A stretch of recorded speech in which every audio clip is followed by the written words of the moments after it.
آپ کو ان کے زمانے کی کرنی چاہیے. اب آپ اپنے بچیوں کو اسکولوں میں بھیج دیتے ہیں, ان کو یونیورسٹیز میں بھیج دیتے ہیں, ان کو گریجویشنز کرا دیتے ہیں, ان کو اویئرنیس دے دیتے ہیں. اور اویئرنیس آپ دیں یا نہ دیں, اویئرنیس آج کے دور میں اس چیز کی وجہ سے ہر کسی کے پاس آ گئی ہے. ہر کوئی یہ ایکسس کر کے تو کئی چیزیں اچھی بھی دیکھ رہا ہے, بری بھی دیکھ رہا ہے, اور وہ اس کو اویئرنیس آتی جا رہی ہے.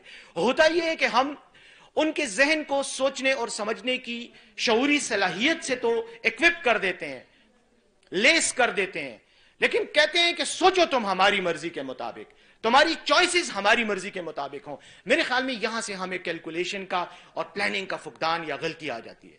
آپ کی بچی ہے, آپ کا اس پہ حق بھی ہے اور اس کا فرض بھی ہے کہ وہ آپ کے جو بھی آپ کی رسپیکٹ ہے, آپ کی آنر ہے, آپ کا سٹیٹس ہے, اس کو ضرور وہ خاطر میں لائے اپنے فیصلوں میں. لیکن الٹیمیٹلی زندگی اس نے اپنی گزارنی ہے, آپ اپنی زندگی گزار رہے ہو یا گزار چکے ہو.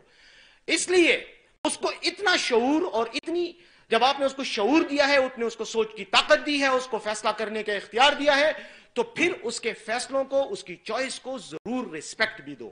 اور میرے خیال میں اپنے بچوں پر اعتماد بھی کرو, کیونکہ میں اپنی بیٹی کے بارے میں یہ یقین سے کہہ سکتا ہوں کہ میرا اس پہ ٹرسٹ ہے. مجھے پتا ہے کہ اگر وہ کبھی کوئی غلط فیصلہ بھی کرے گی تو اس فیصلے میں ایٹ لیسٹ اس کو لائف کا تجربہ ہوگا.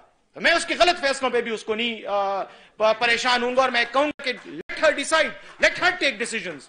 اسے فیصلے کرنے دو. غلط فیصلے کرے گی, سبق حاصل کرے گی. صحیح فیصلے کرے گی تو اس میں میرا بھی فائدہ ہے اور اس کا بھی فائدہ ہے. لیکن زندگی الٹیمیٹلی اس کی ہے. اگلے جو 50 سال اس نے لائف میں گزارنے ہیں یا 60 سال گزارنے ہیں لائف کے, وہ اس نے اپنے گزارنے ہیں, میرے نہیں گزارنے. میں اپنے گزار چکا ہوں یا گزار رہا ہوں.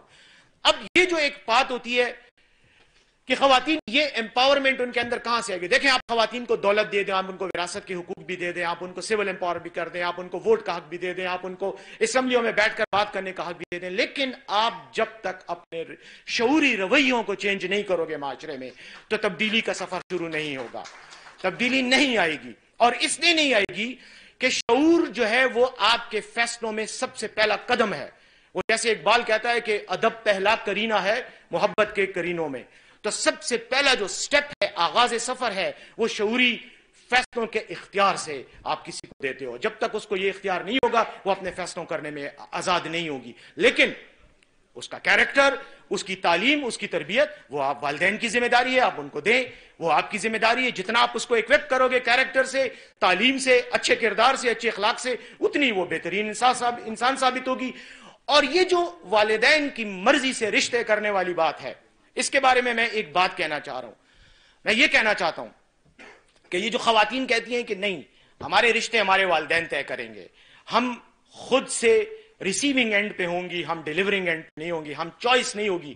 میرے خیال میں یہ رسول کریم صلی اللہ علیہ وسلم کی سنت سے, ان کی زندگی سے انحراف کی سوچ ہے. حضرت خدیجہ کو رسول کریم صلی اللہ علیہ وسلم نے پروپوز نہیں کیا تھا, حضرت خدیجہ نے خود رسول کریم صلی اللہ علیہ وسلم کو پروپوز کیا تھا. اور یہ وہ تاریخ ہے جو ہمیں 5ویں جماعت سے اسلامیات میں اور اسلامی تاریخ میں پڑھائی جاتی ہے, لیکن ہم بہت کنوینینٹلی اس کو اگنور کر دیتے ہیں. ہمیں اپنی بچی کو, اپنی بیٹی کو اس بات کا اختیار دینا چاہیے, اور اس کو اس حد تک اعتماد دینا چاہیے کہ اگر وہ اپنے لیے, رشتے کے لیے کسی شخص کو پسند کرتی ہے, اس کے اندر اتنا کانفیڈنس ہونا چاہیے کہ وہ اپنے والد سے بھی بات کر سکے, اپنے بھائی سے بھی بات کر سکے, اور اگر کوئی بھی نہیں ہے تو اس کو خود حضرت خدیجہ کی سنت پر عمل کرتے, ان کی روایات پر عمل کرتے خود میسج دے. اس میں کوئی برائی نہیں ہے. اور آپ کا دین جو مسلمانوں کا دین ہے, میں اس کی بات کروں, وہ انسان کو آزاد کرانے کے لیے آیا تھا. اس نے انسان کو, یہ جو انسانوں کی بنائی ہوئی بندشیں ہیں, ان کو توڑنے کے لیے آیا تھا. توحید کا پیغام ان زنجیروں کو توڑنے کے لیے آیا تھا, ان کو پاش کرنے کے لیے آیا تھا, جن زنجیروں نے انسان کی آزادی سلب کی تھی. لیکن بدقسمتی سے اور اپنی جہالت کی وجہ سے ہم لوگوں نے پچھلے 1500 سال میں انسانی آزادی کے اس پیغام کو اپنے کلچر, اپنے روایات اور اپنے رسوم اور رواج کی زنجیروں میں جکڑ کر پھر غلام بنا دیا ہے. آج ہماری سوچ مذہبی سوچ نہیں ہے, آج ہماری سوچ دینی سوچ نہیں ہے, آج ہماری سوچ روایات کی سوچ ہے. اور یہ وہ روایات کی سوچ ہے جس کی عکاسی کہیں پہ آپ عورت پر تشدد کی شکل میں دیکھتے ہو, کہیں پہ آپ عورت کو وراثت کے حق سے محروم کرنے کی شکل میں دیکھتے ہو. یہ وہ روایات ہیں. ان روایات کو توڑنا گناہ نہیں ہے, ان روایات کو توڑنا سنت نبوی ہے صلی اللہ علیہ وسلم. اور اسی لیے آپ کے پیغمبر نے جب آیا تو اس نے ایک بات کی, اس نے کسی کو کوئی اور بات نہیں کی تھی, اس نے سب سے پہلے ایک ہی جملہ بولا تھا, وہ جملہ تھا لا الہ الا اللہ. اور لا الہ کا کیا مطلب ہے؟ لا کا مطلب ہی انکار ہے. اسلام نے تو آپ کو انکار سے بات شروع کی ہے. آپ کو کہا, اس نے آ کر کہا کہ جو بت آپ نے اپنے دماغوں میں بنائے, اپنے ذہنوں میں بنائے ہیں, اپنی سوچ میں بنائے ہیں, آپ کی نفسیاتی جو مجبوریاں آپ نے بنائی ہیں بتوں کو بنا کر, اور ان کو پوج رہے ہو, ان کی پرستش کر رہے ہو اور ذلیل اور خوار ہو رہے ہو, ان بتوں کو توڑ دو اور صرف اللہ کی غلامی میں اپنے آپ کو دے دو, اور وہ اللہ آپ کو وراثت کا حق دیتا ہے, ہم اس کو آپ کو اس سے محروم کرتے ہیں. یہی وہ ہماری اجتماعی منافقت ہے. میں اس کو اجتماعی منافقت کہتا ہوں.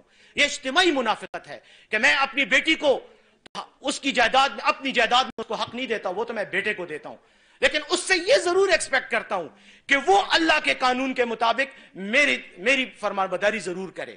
یہ کیسے ہو سکتا ہے؟ جہاں میری مرضی وہاں میری بیٹی پر اسلام اپلائی ہوتا ہے, اور جہاں میری مرضی ہے وہاں بیٹی کو میں اسلام کی اس پروٹیکشن سے دور کر رہا ہوں.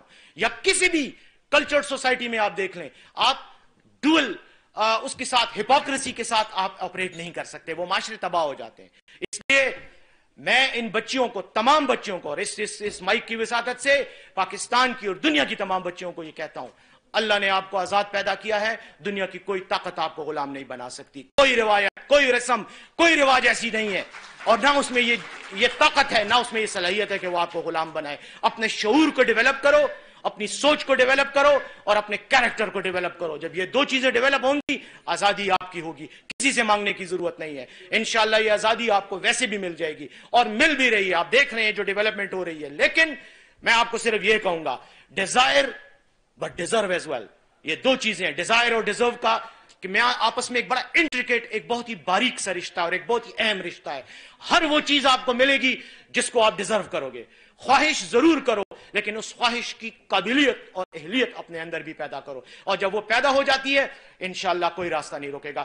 تمام بہنوں کو, تمام بچیوں کو, تمام بیٹیوں کو میری یہ ریکویسٹ ہے کہ اپنے آپ پہ فوکس کرو, اپنی صلاحیتوں کو ڈیولپ کرو. معاون خصوصی خیبر پختونخوا بیرسٹر محمد